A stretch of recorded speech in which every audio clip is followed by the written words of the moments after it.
Let's start off by examining why exactly conservatives lost the 2012 election. Conservatives lost the 2012 election for a pretty simple reason. It wasn't just that their technology was no good, although it was. It wasn't just that they did a poor job with the media, although they did. The reason that conservatives lost the 2012 election is pretty simple. Most people in America don't follow politics that closely. What they see about the various candidates is what the candidates say about each other. That's mostly what they get, what the media says about the candidates and what the candidates say about each other. So let's assume that you're a typical American voter and you care more about Miley Cyrus twerking on the Video Music Awards than you do about the vagaries of Obamacare, government shutdowns, etc. Let's assume that all you've really seen about the elections has been the coverage in the mainstream press and what the candidates have said about each other during the debates. So what exactly did the candidates say about each other during the debates? Well, to begin with, here's what Mitt Romney said about Barack Obama. He said basically Barack Obama is not a very good president. He doesn't do a good job on the economy. His foreign policy has a lot of holes in it. He's done a pretty poor job across the board of working in bipartisan fashion, but he's a nice guy. He's a good family man. He believes in the Declaration of Independence. He believes in the Constitution of the United States. He is certainly not somebody who you should be afraid of in any way. He's not a good president, so the message is, good guy, bad president. And here is what the Barack Obama campaign, both Barack Obama and his surrogates, said about Mitt Romney. Mitt Romney is the worst guy since Mussolini. Mitt Romney is the kind of guy who straps dogs to the top of cars. Mitt Romney is the kind of guy who wants to put you all back in chains. Mitt Romney is fighting a war on women. In fact, has compiled this binder here full of women that he can then use to commit his war. Mitt Romney is the sort of guy who would specifically fire an employee, specifically fire him, so that 5 years later his wife would die of cancer lacking health insurance. That's the kind of guy that Mitt Romney is. He would take his money and he would put it in an overseas bank account, specifically to deprive the American people of money, because he is a rich, fat cat jackass. That's who Mitt Romney is. So let's assume you're this voter, and this is all the messaging that you've heard. And you've seen, Barack Obama, not a very good president, but a nice guy. Mitt Romney, might agree with him, but I hate that guy, he's the worst. Which one are you going to vote for? Most people choose nice guy, bad politician over Mussolini. That's just the way that it works. And the exit polls showed this. The exit polls showed that on a lot of the issues, the American people actually agreed with Mitt Romney. They didn't like Obamacare. They weren't a fan of the economic recovery. They didn't think that President Obama had done a peachy keen job on foreign policy, although that was the strongest part of his polling profile. But what they did believe about Barack Obama is that he cared more about people like them. By an 81 to 19 margin, they believed that Mitt Romney cared less about people like them than Barack Obama. Now that's not because Barack Obama is Mr. Warm and Fuzzy. Even people who surround Barack Obama describe him as kind of a cold fish. He's really not a warm and fuzzy guy, and if you got the picture of Barack Obama, that he's the sort of guy who's going to bring over chicken soup when you have the flu, I'm not sure what channel you're watching. Barack Obama is the guy who's not going to even drive you to the airport when it inconveniences him. But somehow he was considered the guy who was the nicer of the two, mainly because Mitt Romney was such a nasty guy. And this is the nature of American politics at this point in time. People on the left are not interested in having a debate about policy. They're not interested in having a debate about what's right and wrong for the country. They're interested in debating you personally and castigating you as a nasty human being because you happen to disagree. That makes you a bad person. Now this is a bully tactic. Right? When someone calls you a racist without evidence, a racist, sexist, bigot, homophobe, because you happen to disagree with them about tax policy or same-sex marriage or abortion, because you happen to disagree with them about global warming or the government shutdown. When they call you a bad person because of that, what they are doing is bullying you. They are attacking your character, and they are doing so without justification. That's a nasty thing to do. In fact, it makes them a nasty human being, but this is what the left is fond of doing. And if you look at the institutions of the United States, they've been taken over by this philosophy. The university system has been taken over largely by a group of folks who have decided that it's no longer worthwhile debating the evidence on certain public policy. It's not worthwhile debating evidence about tax rates, whether the Laffer curve is right or whether Keynesian curves are right with regard to government spending. They don't want to debate those issues. What they want to do is they want to say that you're ignorant and stupid and bigoted and corrupt and mean if you disagree with them. Because in their view, it is not about opinion, it is about fact. Now this is the hallmark of being stuck inside a bubble. The folks who occupy all of these university positions have not had to work a real job in 30 years, many of them. They've lived on a campus where everybody agrees with them all of the time. And so they've fallen into the easy-to-fall-into trap of thinking that because all of your friends agree with you, that means everybody agrees with you, and anybody who disagrees with you must be a flat earther. Right, so they used to call the Pauline Kael syndrome. Pauline Kael was a columnist for New York Magazine. Pauline Kael, back in 1972, she was writing about the McGovern versus Richard Nixon race, and she famously observed after Nixon blew out McGovern. I mean, it was one of the great electoral landslides in American history. She said, "I have no clue how George McGovern could possibly have lost. How could that possibly have happened? Everyone I know voted against Nixon." And just because everybody you know agrees with you doesn't mean that what you say is actually fact. In most cases, it will probably be opinion. Now, it's not just at the university level where professors use the bully pulpit, and it is a bully pulpit, to bully. And I'm not just talking about discrimination against conservative students and trying to paint conservative students as nasty or giving them bad grades. I think most professors try and stay away from that in large part. They I think, do not attempt to grade people down in the classroom, except for some not rare enough exceptions. But what they will do is they'll castigate students in the classroom, and they view your views on your test as though they are out of bounds if you happen to disagree with them on the test. This is why when I was in college, I wrote like a communist. Thank God for blue books. Right? I just put my student ID number on the blue book, and I was indistinguishable from a member of the Spartacus Club, and I got straight A's. Which is what I recommend for all conservative students at liberal organizations, at liberal universities. There's no reason to sacrifice your grades because your professor's a jerk. It's not just at the university level. Obviously, the media has been taken over by this perception that all arguments are character arguments. If you disagree with members of the media about something, it's because you are not a good person. You are fundamentally a bad human being. Right? This is why, for example, Harry Reid was so shocked yesterday. I don't know how many of you are following the government shutdown, but Harry Reid was shocked yesterday. This must have been the first time in his life that he'd ever experienced this tactic coming at him rather than from him. But Harry Reid was specifically asked why the Senate would not sign why they would not pass a specific piecemeal legislation that would greenlight funding for the National Institutes of Health to reestablish cancer research and help a bunch of kids with cancer. And Dana Bash of CNN asked him, "Why won't you help that one kid with cancer?" And his answer was, "Why would we help that one kid with cancer? We have 1,100 people at the Naval Yard who are out of work." And suddenly the conversation turned into, Harry Reid hates people with cancer. Right? And he was shocked by this. This was a shock to him. Well, if he'd been a Republican, this would have been every single day. This is how the politics of personal destruction work, and this is what the left is expert at. It's most obvious in Hollywood, and in Hollywood they are the most clever about it. At university level, they're not quite as clever about it. There they just call you names, or they say that you're stupid, or they try to grade you down, or they associate with various student leftist groups to make you feel intimidated. In Hollywood, it's much more clever. In Hollywood, the way that they work this bully tactic is that they create a set of characters that you believe in, that you like, that you want to hang out with, and then you want to come back to those characters week after week after week, because that's how they get ratings. And then those characters act in ways that you find personally unpalatable, but you like the character and therefore you're supposed to like what they do. Right? This is the leftist argument, for example, on same-sex marriage, is the idea you have gay friends, therefore you have to be pro-same-sex marriage. It's not an argument, it's an appeal to emotion. Right? I have friends who do lots of things that I don't approve of. It's, again, not an argument, but it's an appeal to emotion. This is what Hollywood does best. And the corollary of that, the flip side of that, is that if you watch Friends, for example, and you don't think that it's moral that Rachel sleeps around and has a kid out of wedlock, right? That's because you're mean and you're intolerant. If you think that when Murphy Brown has a child out of wedlock, as Dan Quayle pointed out, and creates an example for people that is false, that you can have a child out of wedlock and there are no negative life consequences, which for the vast majority of people who have children out of wedlock is just a lie. When you say that, then you're castigated as mean and nasty, as Dan Quayle was. Now, obviously Candace Bergen, who was Murphy Brown, 20 years later would come out and say Dan Quayle was absolutely right. But at the time, he was a mean guy, he was a nasty guy. So this is how all of these arguments now go in American politics. You're mean, you're nasty.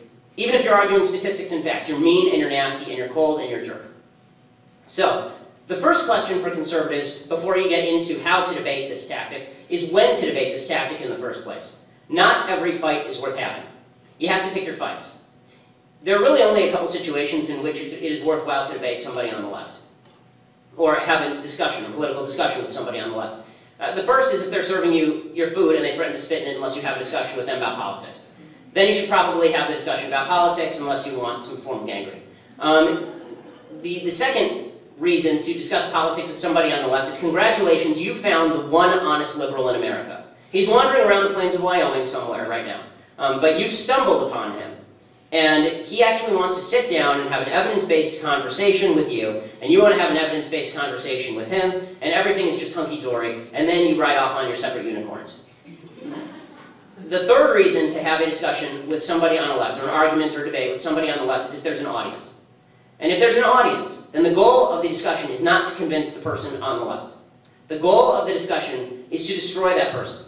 The goal of the discussion is to humiliate that person as badly as possible in front of as large a crowd as possible.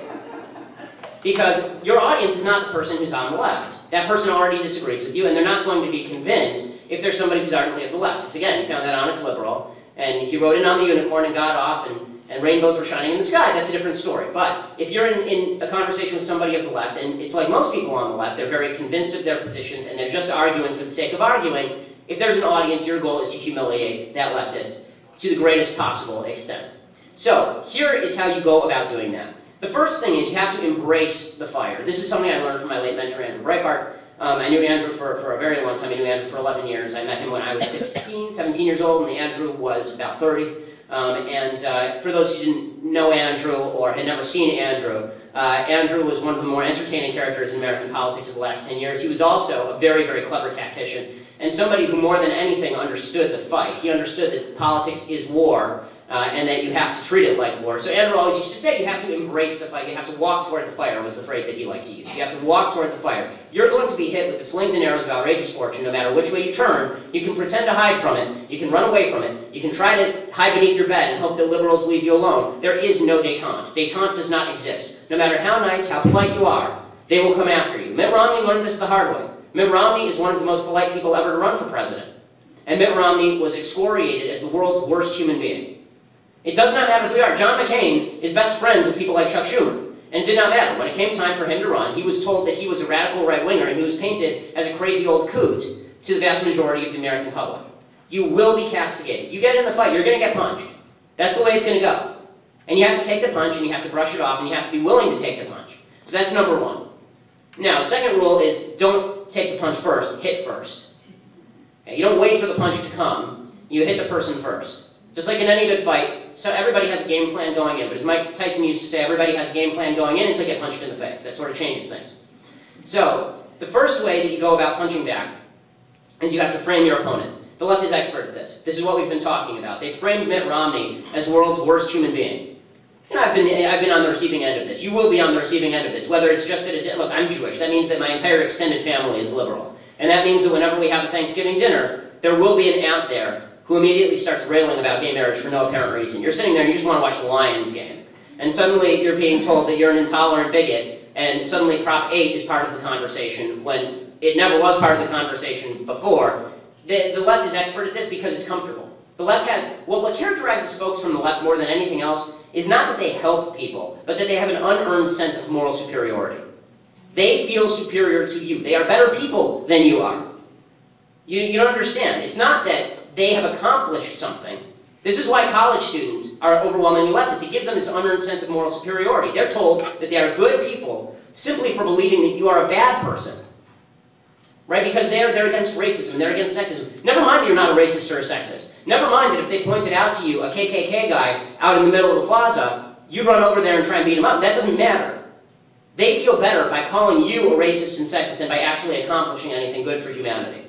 It's what makes them feel special and good about themselves. So you have to take that tactic away from them. And so you have to frame your opponent. If they're going to use tactics like that, the first thing that you say is you say, you know what? You are the bigot. You are the intolerant one because you're the one who is calling me a racist or a sexist or a homophobe without evidence, any evidence whatsoever. And that means that you're a bully. That means you're a nasty human being. And you know what? If you're that type of person, we can't even have a rational conversation. So if you want to enter the world, a rational conversation, where we discuss policies, their causes and their effects, their outcomes, then we can do that. If not, then this conversation is over. We're not going to have a conversation where you call me a racist and I explain why I'm not a racist. We're not going to do that. Because you have no evidence that I'm a racist. You're just saying that to make yourself feel good and to make you feel like everything that you do is anti-racism, even though right now we're talking about gay marriage and it has nothing to do with race. So it's important to frame your opponent. This is what I did with Piers Morgan. For those who didn't watch the Piers Morgan interview that I did on gun control, Piers Morgan had made himself the face of the gun control movement. And he had done so largely by bringing on folks from the left, and folks from the left to talk about people from the right were jerks. And then he would bring on an occasional person from the right, like Alex Jones, to act like a crazy person. And then he would say, look at that crazy person. Clearly, the answer is gun control. Now, there's no correlation between Alex Jones being a crazy person and gun control. There are a lot of crazy people out there. All Piers had to do was walk out to the corner of Sunset and Vine and bring a homeless person in there, and point to that person and say, well, I guess this guy's a case for gun control. I mean, it was about as relevant. So when I sat down with Piers, what I said was, this is right after Sandy Hook. I led off the interview. He said, Mr. Shapiro, you've called me off the rails. And I said, well, Piers, that's because you are. And the reason that you're off the rails is because you stand on the graves of the children of Sandy Hook to push your political agenda. And he said, how dare you? Kind of clutched his pearls. And I said, well, I've watched your show, and this is what you do. You get up there and you say, I care about the kids from Sandy Hook. You don't care about the kids from Sandy Hook. That's why you're against gun control. That's why I'm for gun control. I said, look, if you want to have an honest conversation about what gun control measures work and what gun control measures do not, then we can do that. But if this is going to be that I hate the kids from Sandy Hook, it's vile of you to imply that I'm fine with children getting killed. It's vile and despicable. It makes you the worst sort of human being to do that. He didn't know what to say to that. And it's important to do this because, understand something, the left does not have a playbook, they have a play. Okay, one play. And this is the play. The play is you're nasty. You take that away from them, they have nothing. There is literally nothing. So, at least for people like Piers who don't know their issues. So when Piers was sitting there and I took this tactic away from him, I said, you're not allowed to do this anymore.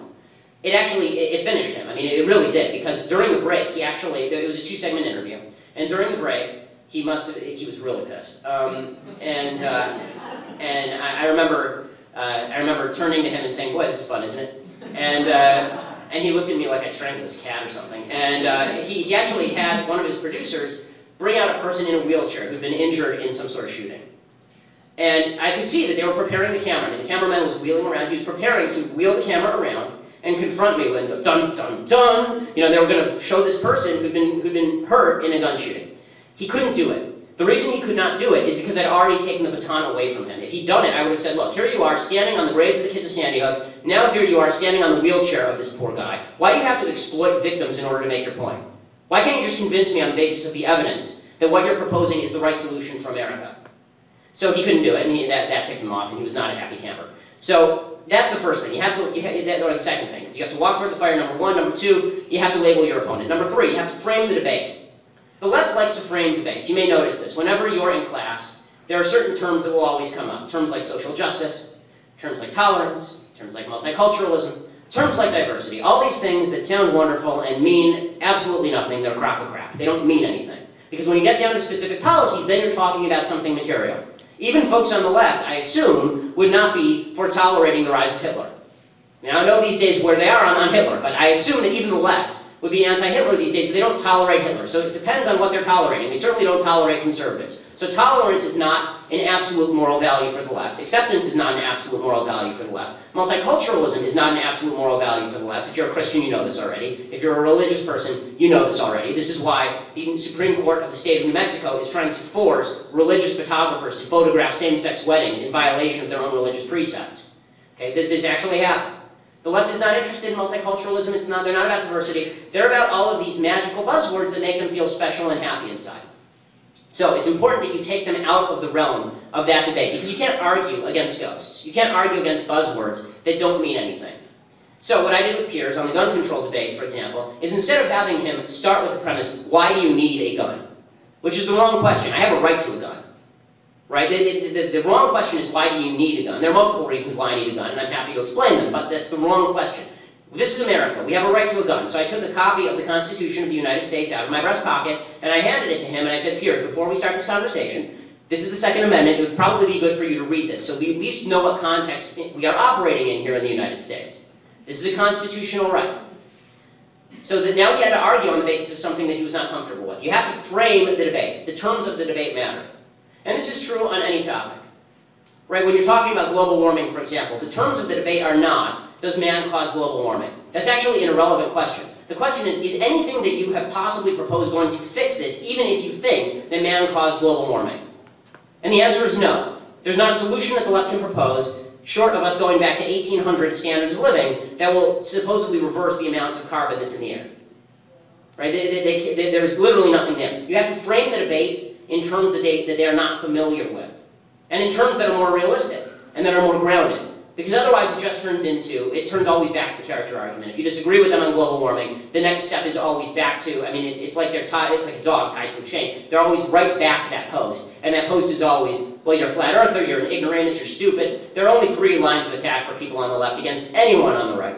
You're corrupt, you're mean, or you're stupid. You always fall into one of those categories. Dick Cheney is corrupt, John Boehner is mean, Sarah Palin is stupid. All of these are the 3 lines of attack that the left likes to use. You take those away from them, and they're short. Okay. 4th point here, you need to spot inconsistencies in the left's arguments. Now, every leftist argument has a built-in inconsistency, an internal inconsistency, that if the left were really true to themselves, I'm not talking about people who are ardent communists, they're actually perfectly consistent. They just won't talk about what their real views are because they're so unpalatable. But most people who are, of the traditional democratic left in the United States, their positions are filled with contradictions, and we can do this. I mean, pick an issue. Anybody got an issue out there? Any issue? Healthcare. Okay, healthcare. The left likes to proclaim that they are for universal healthcare, right? They want universal healthcare, and the way that they are going to achieve universal healthcare is by mandating that they're going to create a government option. But then you ask them, okay, are you okay with forcing people to become doctors? And the answer is no. Well, you can't be for both. You cannot be for both universal healthcare and not forcing people to become doctors. Because guess what? If you're for universal healthcare, someone has to supply that healthcare. And if people freely choose not to supply that healthcare, then there's not going to be any doctor to take care of you, no matter how much you want universal healthcare. So unless you are willing to force people, I mean, by force of law, literally force people to go to medical school, you cannot have the system that the left is talking about and have it run successfully. You can't. You'll get a poverty-stricken system. This is why you have women giving birth in toilets over in Britain, and this is why the United States, despite all of the flack that the United States system, look, the United States system is full of holes, and we can discuss those. But there's one thing that the U.S. is really, really good at, and that is survival rate 5 years after cancer. We are #1 in the world 5 years after you've been diagnosed with cancer in the United States. There's a reason for that. Access to healthcare is actually excellent in this country. It's just really expensive. And that's largely because of government interventionism. But the point is, there's an internal inconsistency built into the left's view of healthcare unless they're willing to go all the way. And your goal is to make them go all the way. Right? I don't know how many of you have ever read Saul Alinsky. He's a famous leftist who wrote a book called Rules for Radicals. You should all read it. It's brilliant. What he says is, your goal is to make people live up to their own standards. So the left's standard is universal healthcare. Okay, if that's your standard, how are you going to get enough doctors to do that? Or is your solution that we're going to pay every doctor $1 million a year? But I thought that you said that we're paying doctors too much now, and that they're all too rich, and that we have too much income inequality. It's filled with internal inconsistency. Every left argument is like this. On the gun control argument, the internal inconsistency was Peter said he wanted to ban AR-15s, but he didn't say that he wanted to ban handguns, which is a position that makes no sense at all. Handguns kill vastly more people, or are used to kill vastly more people than AR-15s in the United States. If he's truly against quote-unquote gun violence, he should be for banning all guns. But he didn't want to say that, because that would have been a loser for him. So, you have to spot the inconsistencies. Then you get to the 5th point here, which is you force them to answer questions. The left is only comfortable when they are forcing you to answer questions. If they have to answer questions, they are wildly uncomfortable. If you ask them any of these questions, they get very nervous. They get very uncomfortable. If you ask folks on the left, I mean, there are certain issues where they feel like their chest puff up when they talk about same-sex marriage, for example. This is an issue that is the great civil rights issue of our time. Right? If you force them to answer questions, like, okay, you had a mom and a dad, which one would you get rid of? And substitute somebody of the opposite sex for that person. If you had to pick one, which one do you think was less vital to your upbringing? Right? Do you think that a child needs a mother and a father? Now, most people in the abstract at colleges will say, sure, a child doesn't need a mother and a father. But if you ask them, most people in the United States still had at one point a mother and a father. And as it turns out, it's good to have a mother and a father. And if you ask most people on the left, you're for tolerance, you say you're for diversity, should churches be forced to perform gay weddings? Should religious people be forced to provide services to gay weddings? They'll say yes. And that's an internal inconsistency for them, because they're supposed to be the people who are about separation of church and state, not about the state forcing its beliefs on religious people. You have to force them to answer your questions. Okay, 6th point here. Don't get distracted. You may notice that every time you mention anything in a debate with the left, the name Bush will come up. The talismanic name of George W. Bush. It does not matter what you're talking about. You can be talking about last night's game between the Rays and the Indians, and George W. Bush will somehow be blamed if you're an Indians fan. George W. Bush is to blame for everything that ever went wrong in the universe. He is Satan incarnate, and they will always bring up George W. Bush. It's a distraction. It's a distraction. Right, gay marriage is another one. You get that all the time. You're discussing tax policy, and suddenly you're on gay marriage, and you have no idea how you got from one to the other. The argument with folks on the left is like trying to nail Jell-O to the wall. It's very slippery, and it's very messy, and it moves a lot. They don't like to stick on one issue. They like to distract, and they like to stick and move. So it's important that you force them to answer the questions and not get distracted. So next time they mention Bush, you say, why is Bush relevant? He hasn't been president in 5 years. If you would like, we can also discuss the administration of Woodrow Wilson. Bush has nothing to do with anything. This actually is an important side point. The hypocrisy argument is a bunch of crap. Whenever somebody says that you're a hypocrite for having supported something, just say, well, you know, President Obama gets to evolve on issues. Why can't I evolve if you actually have evolved on the issue? And if you have not evolved on the issue, then you can honestly say you opposed Bush when he did it, and you oppose what's being done now. You know, which brings you to the seventh point here, which is just because somebody's on your side doesn't mean you have to defend them. Just because they're your guy does not mean that you always have to defend everything they do. We get trapped into this a lot. Because you figure the enemy of my enemy is my friend. I don't like that guy. He hates Bush, therefore I like Bush. Ain't true. There are a lot of things that I like about George W. Bush. His second term was not one of them. There are many things that I like about Ronald Reagan. His signing into law a lot of spending bills and his amnesty of 1986 are two things that I did not like about Ronald Reagan. They're not your guy. There's no such thing as your guy. There's just your principles. Eighth point here. If you don't know something, you need to admit it right off the bat. Admit it right off. And this is what catches people off guard more often than anything else. You remember that second debate, the crucial second debate in the presidential election, in which Candy Crowley inserted herself into the narrative about Benghazi? You know, Mitt Romney said that Barack Obama had not called Benghazi terror, which is true. It's technically true. He mentioned acts of terrorism. He did not list Benghazi among them. He did not say Benghazi is an act of terrorism. He said the United States will never back down to acts of terrorism. That was his language in the Rose Garden. That was actually the lead. I mean, this just shows how incompetent Romney was. That was actually, of the 10 points on Benghazi that are important, that was point number 17. I mean, that was really like the least important point on Benghazi. Romney didn't know what he was talking about. It was clear he had not been briefed well. And so when Candy Crowley came back at him and backed Barack Obama, he backed down. And it was a crucial moment. So so two things. Number one, if you don't know something about a topic, don't discuss the topic. Just tell the person if they want to discuss it, I haven't researched it sufficiently, I don't have a position. You're allowed. And if they insist, you say that's not fair. I don't have a position, I don't know enough about it.